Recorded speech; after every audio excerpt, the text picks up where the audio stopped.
Hey, Bob, you ain't gonna believe this.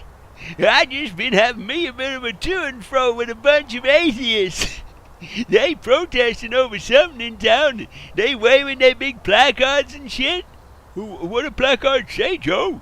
Now, you know good and well that I can't read. I have no idea what it was, but I shouted over to him. I said, hey, atheists, why ain't you all out there killing people and raping and pillaging and shit?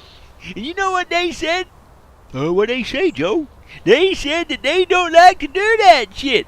They prefer to treat others how they themselves would like to be treated. And I said, nah, you hold your horses there. You can't go acting like that. You atheist. I mean, you just got that from my damn Bible. And then one of them dumb pointy heads said, well, who do you think wrote your Bible, mister? It was man, wasn't it? Not some sky daddy. And I said, now you just stop right there. God don't have no pen. That's why he wrote the 10 Commandments with nothing but his finger. You can't go writing a whole book that way. It'll be too big. You had to get someone else to put that shit down for you. And then I said, I just don't understand you folk. Why do you want to be good anyway? It ain't like you're getting some reward. There ain't nothing in it for you at the end. You're just gonna die and be worm food. And they said, well, that's the very reason we want to live right and do right by others, because we know how precious that the life we have really is. We don't want to be living in a whole lot of shit. And I said, well, that's all very commendable and all, but at the end of the day, the fact is, when I die, I'm going to heaven, and you won't be. And then, one of them that knew me, he said, but Joe, didn't you just finish serving a 25-year sentence for murdering your wife?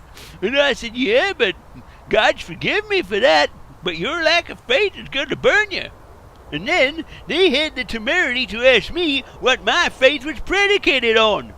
One of them shouted out, don't you know that your God expects you to give a good account of why you believe when you go up to meet him?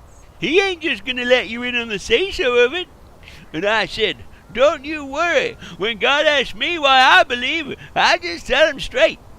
I believe because I don't want to be burning in some fiery hell. Now, I don't know about you, Bob, but I can't think of no better reason than that. And that foxed him, Bob. That foxed him good.